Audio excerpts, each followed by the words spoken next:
Hi, I'm Lindsay with the Heart for All Students, and today I want to talk to you about the sensory overwhelm, sensory processing issues kids with ADHD, autistic kids, any adult or child who has a neurodivergent brain, who thinks a little bit differently. We're going to talk all about how the sensory experience affects behavior, learning, thinking, language, all the things.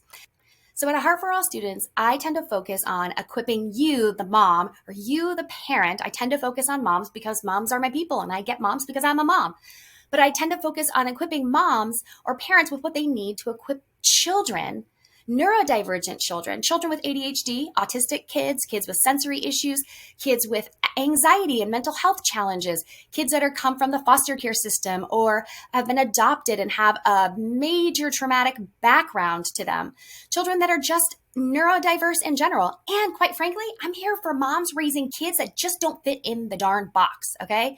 So my goal has always been to equip moms. And I use the terms parenting and homeschooling ADHD because that's a way to kind of grab people. It's a way to keep it simple and grab people. But when I'm talking about ADHD, I'm talking about anybody with challenges with executive functioning. And I'm telling you right now, every person on the planet at some point has had challenges with executive functioning. Sensory issues. Sensory issues are not just exclusive to autistic children. No. Sensory issues are not just exclusive to kids with sensory processing disorder, but it's just having challenges with the input that their brains receive and how that impacts their everyday life. But everybody at some point has sensory issues. I'll give you a perfect example. Girlfriend, I think you're a mom. If you're a mom here listening to me, just hear me out. You know the feeling when you put on a tight pair of jeans after it's summer's over, you go to put on this pair of jeans. It's fall, right? We're fall right now. We're getting ready. I can't wait to be able to wear a pair of jeans. But you put on that pair of jeans and they're like sucking your stomach. And you're like, bleh! And it feels so painful. You know that pain? Could you imagine spending the entire day in those tight pants?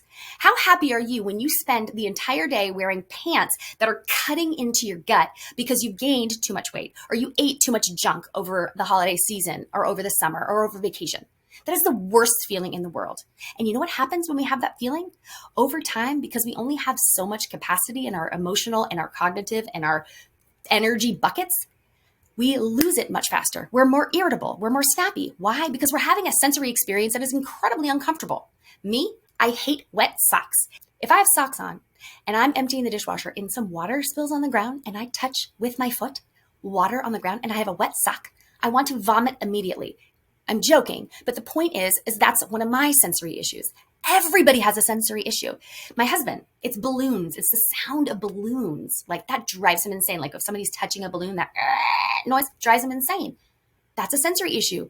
Do either one of us have an autistic or an autism diagnosis? No. Hey, maybe, I don't know, but we don't. I have an ADHD diagnosis, but the reality is we as people, we use language and diagnostic terms in order to take a cluster of symptoms and find help for that cluster of symptoms. So we can label somebody with ADHD, we can label someone with autism, we can label someone with sensory processing disorder. So it's really important that we understand that when our kids having some sort of overwhelm, a lot of times it might have to do with their sensory systems. In general, when we talk about the sensory systems, we're talking about sight, touch, taste, smell, hearing, right? We all learned about those five senses. However, there are other sensory systems that we are now just learning more and more about. Three of them are the vestibular system, the proprioceptive system, and the interoceptive system, interoception, okay? Now, the vestibular system has to do with where your head is in space, okay? If you close your eyes and you lean back, that message that your brain receives that says, oh, you're leaning back, you're not balanced right now, it has everything to do with balance, okay? That's your vestibular system sensing where you are in space. Just that feeling of going over a big hill down, if you're driving in a car and you go up a big hill and you go down, or a roller coaster, that feeling that your brain is receiving, that's your vestibular system.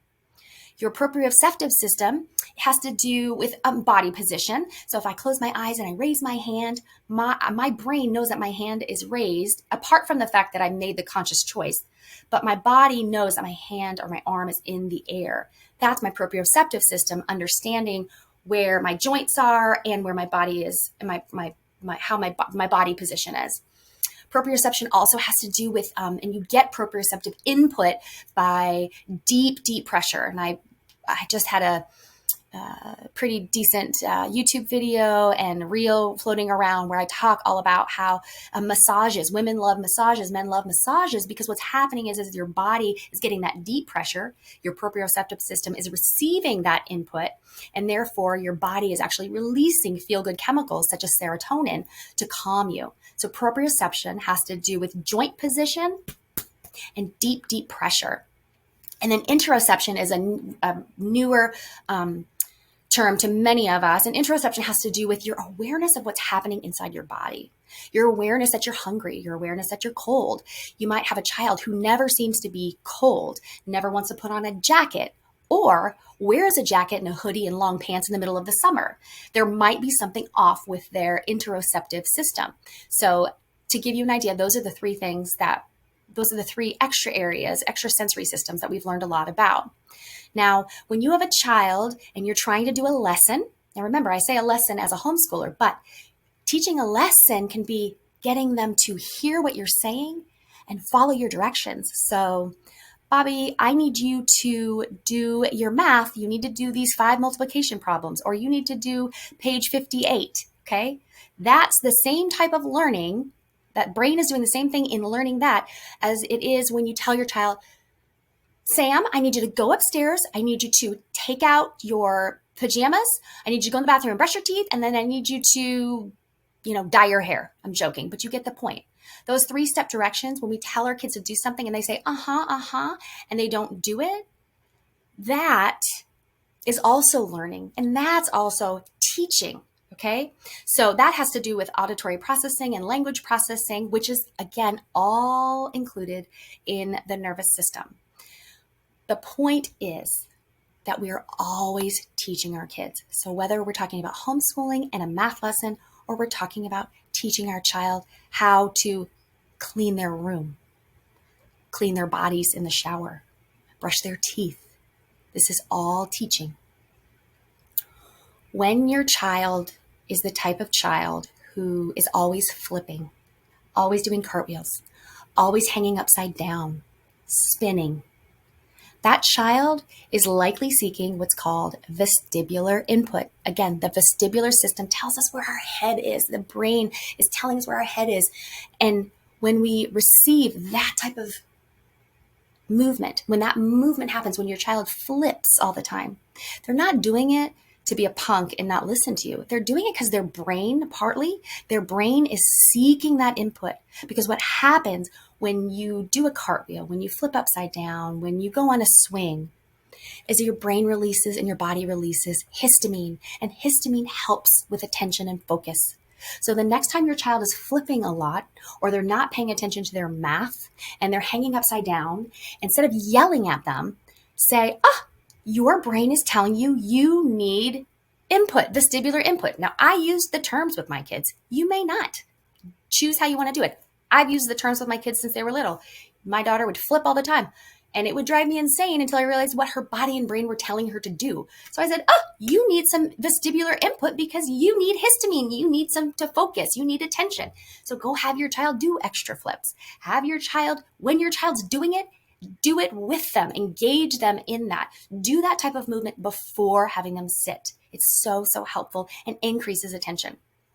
If you have a child who is constantly banging into things, banging into walls, loves big, big hugs, slams into things, slams their legs and stomps down the stairs, or bangs a lot, jumps on the couch, likes to just big energy, their brain is likely seeking proprioception. That's that deep, deep pressure. Their brain needs it because by doing that, their bodies are going to release that serotonin that helps them calm.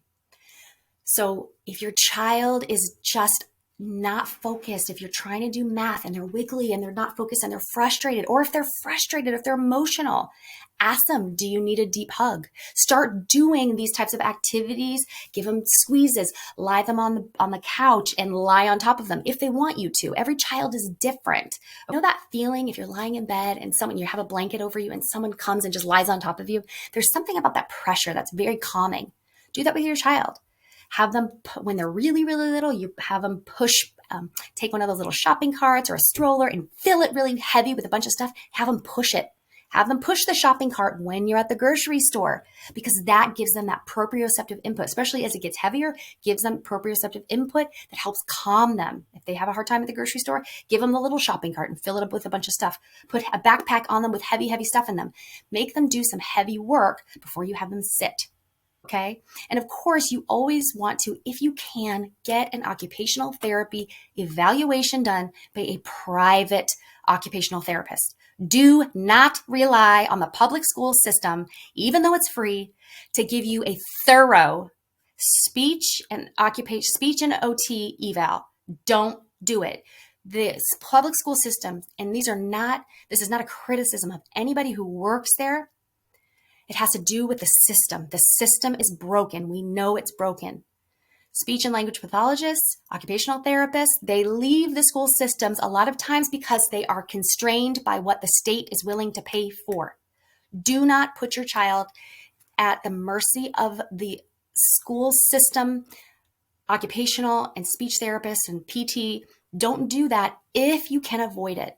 If you have insurance, please take your child and get the eval, get the occupational therapy and the speech and language eval if you need it. You can always take that eval and learn how to read it and implement a lot of the strategies and a lot of the needs that your child needs at home with tools like this. And there's tons of resources out there, and I have a lot of them on my website, aheartforallstudents.com.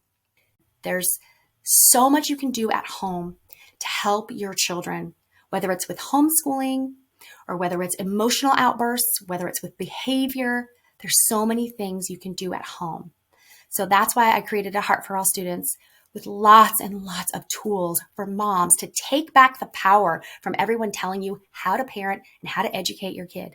No, God chose you on purpose to do this thing. He chose you on purpose, even though you're going to make mistakes the same way I make mistakes. To this day, we're going to make mistakes, and that's okay. That's part of our kids' journey, and they're going to grow from it. You take back the power for your child. Autistic kids, kids with ADHD, neurodivergent children are a blessing to this world. It's time to change the narrative. You and me, Mama, we can do this together. Please visit me at aheartforallstudents.com. There's a free devotional for moms who are struggling with what the church has been telling you good parenting is, and what really is a gospel-centered and brain-centered way to approach parenting your child. There's so much hope, and there's such a different way. I hope you'll follow me. Thank you, friend, for spending your time with me today. Comment below, like, and subscribe. It really, really helps when you do that.